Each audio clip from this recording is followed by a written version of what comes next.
Hello, it's Len from Strait from the Homeland. Welcome back to the channel.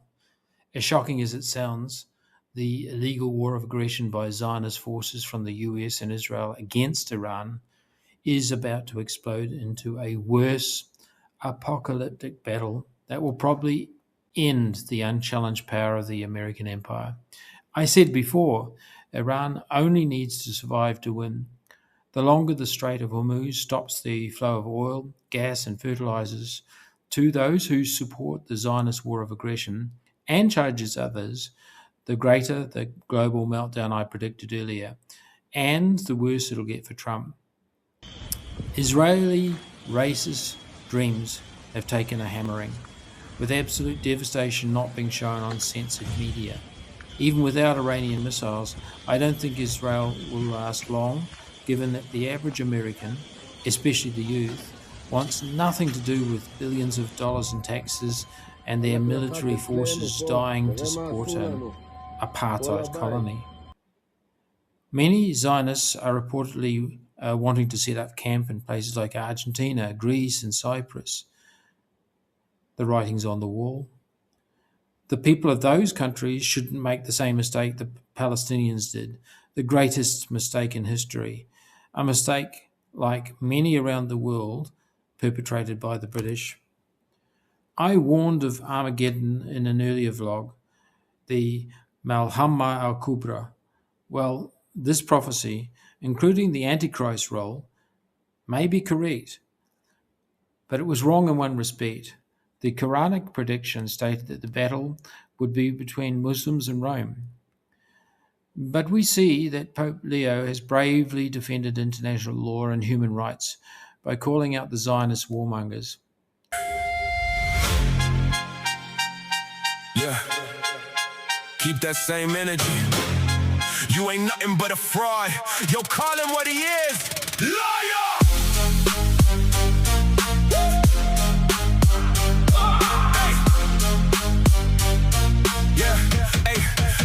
Hey, loser, come closer. I'm the exposer. Fake billionaire, your whole empire opposer. You step down, another liar takes the crown. The whole system is a circus. You're just a clown. You drop fake news, sitting high in your tower. Morally bankrupt, just drunk on the power. You're fired. Played your last trump card.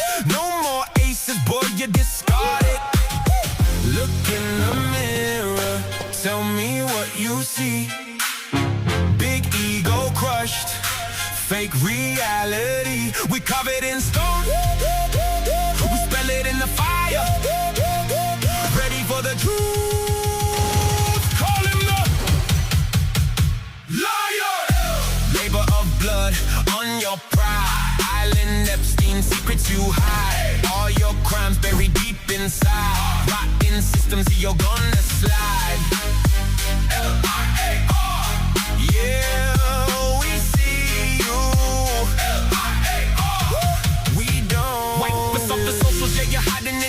Trying to silence every voice you don't wanna hear. From the MJ to Diana, yeah, we see how it goes. The system buries light, but the shadow always shows. Illuminati talks blood in the perjury. You lie, but the mission, it's Epstein fury. Yeah, round fool, yeah, the records are proof. Now we expose it all, this is April truth.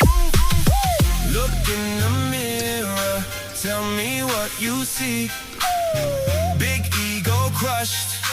Fake reality, we carve it in stone. We spell it in the fire. Ready for the truth. Call him the Some Gulf states have been providing support to the Zionists, including bases that have attacked Iran and its ally Yemen. They are not innocent. It's a mind-bending situation. Some Sunni Muslim states like Malaysia support Iran because of the genocide perpetrated by Israel against Palestinians and the Lebanese people. While shockingly, some like Jordan have been supporting the genocidal Zionists. It's the same in the West. Some brave democracies like Spain and Norway have condemned Israel despite threats from the Trump administration, while others like Australia meekly follow Washington's orders, as if they were still colonies. But there are two factors that tip the war in Iran's favour. I haven't heard any analysts seriously believe that the Zionists can open the Strait of Hormuz by force, and most are predicting a horrendous toll for Americans. According to credible reports and official statements by the Iranian government, that 173 members, officers and men of the famed Delta Force are in their hands as captured prisoners of war, and others were killed. Already, we saw the failure of the US attack on Iran's nuclear facility near Isfahan. We also have reports of many special forces captured and unalived from failed attacks on Karg Island and near Kuwait. When the American public see what the Satanic Jared Kushner and Netanyahu have done in pushing a geriatric loser president deeper into war, the anger will be near revolutionary. The second factor is the support of Iran by the authoritarian powers of the world. Unlike the split in the West and the Muslim world, China, North Korea, and Russia are all on Iran's side. It's less than 500 million against more than 2 billion people. And the US can't compete against China's factories. Isn't that how the US helped win World War II? And now it's depleted its weapon supply. How crazy is the world at the moment? After the brave condemnation of Israeli violence against Palestinians by the South Korean president, the two Koreas are on the same side. I've stated in earlier vlogs that Iran is emerging as a new regional superpower, the opposite of what the Zionists wanted. If Iran controls the Strait of Hormuz, then the revenue from the Strait alone will bring in billions, no matter what happens to Karg Island. If it obtains a nuclear weapon, as I predicted, it'll be even stronger. Kim Jong-un was unfortunately correct. One needs a deterrence to stop the return of great power bullying, such as Trump has done to Venezuela and Cuba. Speaking of the Strait of Hormuz, the United States has no legal ground to challenge Iran's position because it doesn't recognize international law. The US has conducted illegal blockades of Cuba and Venezuela and hasn't ratified the UN Law of the Sea or UNCLOS. Neither has the UAE, for that matter, so it can't complain about Iran either. Besides, the strait is 21 nautical miles wide at its narrowest point, and therefore Iran and Oman's territorial waters extending 12 nautical miles, and the fact that the ships don't actually travel down the median line but in two opposite direction channels means that ships are subject to sovereign control. In any case, ships must now operate in the northern part of the strait, probably due to sea mines, so their routes are all within Iran's territory. UNCLOS also allows innocent passage through territorial waters, but not for ships or aircraft conducting aggression. Imagine Russia or China operating belligerently near the coast of the United States. Would Americans sit there and do nothing about it? But Trump thinks he can sail halfway around the world to someone else's backyard, and he's even talking about blockading the entry and exit of the strait. Like, that's going to do a lot to solve the economic meltdown, isn't it? The US are the bad guys. Will Australia go down with them? My name's Josephine Gilbo. I'm a former intelligence officer. I spent 17 years in the U.S. Army.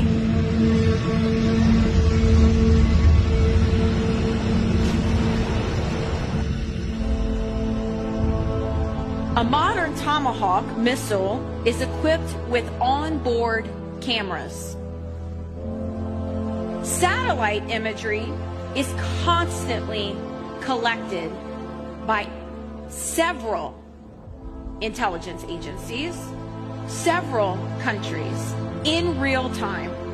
The entire school was surrounded by colorful children painting, flower, bright colored murals, and it was, without a doubt, a school if you looked at it through satellite imagery.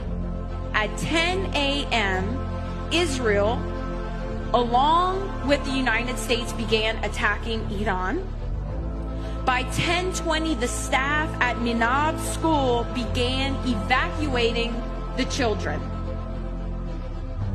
Strike one hit the school. The kids moved to the prayer room. Strike two hit the prayer room. 163 kids dead.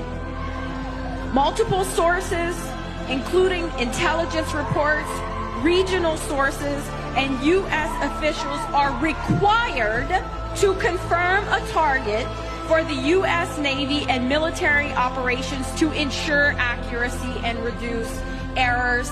This is how it works. We just bombed a school knowing it was a school. Who are the terrorists? Who are the bad guys in this story? This is the story of our timeline. By our own definition of terrorism, and I can say this as a former counter-terrorist officer, we are the terrorists. We are the bad guys. All the main political parties in Australia except the Greens support the Zionists. Protesting Israel's evil is suppressed by vile, anti-democratic laws, despite the law correctly differentiating between criticism of Israel and so-called anti-Semitism.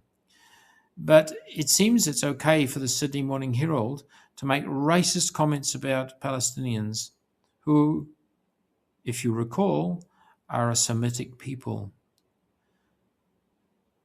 Kissinger and J.F. Kennedy knew the truth about the unreliability of the US and Israel. Zionists even celebrate the destruction of the Twin Towers. They are the enemy of the American people, and Trump is being used to destroy America. Already, the Turkic wet dream of the Trump route is disappearing as the US exits the region. Even the name Trump is an embarrassment and a provocation to Iran. I said 5 months ago the trip was dead, but few listened at the time. Azerbaijan had better not try and take advantage of Iran being attacked to secure its own route, as it'd be destroyed by Russia and Iran, which is likely to cut off Azeri oil to Israel, no matter what happens. Others, like the hapless UAE, are likely to fall as well. But unlike the US, I predicted long ago that many Gulf states would be swallowed by Iran. Instead of a little humility, many Gulf states are even talking about attacking Iran themselves. A suicide mission, considering most of the Gulf's population are foreigners, leaving a few thousand nationals against hundreds of thousands of Iranians and Iraqi fighters. This war is going to change borders and nations for sure, and Iran will emerge stronger. If Israel decides to use nukes, then I'm sure Russia and North Korea will destroy it. Israel is smaller than Armenia, so it'd be quickly overwhelmed, although I won't rule out any satanic act Zionists might do, including the Samson option to finish us all. I'm speaking from the world's oldest Christian nation, Armenia, one that has suffered from Israeli weapons, including banned phosphorus bombs used by Azerbaijan, like Israel uses them today against Lebanon. Jews boast that Christian Goyim will fight for them. I pray that Christian soldiers in the US Armed Forces say no to this illegal war and yes to the Pope's messages of peace. And when we leave this church this night, we must move beyond prayer. As citizens and believers in this democracy that we cherish so deeply. We must advocate for peace with our representatives and leaders. It is not enough to say we have prayed. We must also act. For it is very possible that the negotiations will fail because of recalcitrance on one or both sides. And our president will move to re-enter this immoral war. At that critical juncture, as disciples of Jesus Christ, called to be peacemakers in the world, we must answer vocally and in unison, no, not in our name, not at this moment, not with our country. As it's the only thing between us and an apocalypse for the entire world, we're praying for Iran. We must set aside our political differences to support the brave Persian people. It's the cross of true Christians and the crescent of true Muslims against the satanic forces of the Epstein class of Baal worshippers. Pray for Iran. Pray for the designs of the Jews to fail. That's all we could do. Iran is fighting for the whole world right now. And don't get me wrong, I'm not praying for more casualties. I want that to stop. I want the United States to be finished. But Iran right now is fighting for all of humanity. They really are. Thanks for listening. Please like, share and subscribe. This is Len from Straight Talk from the Homeland.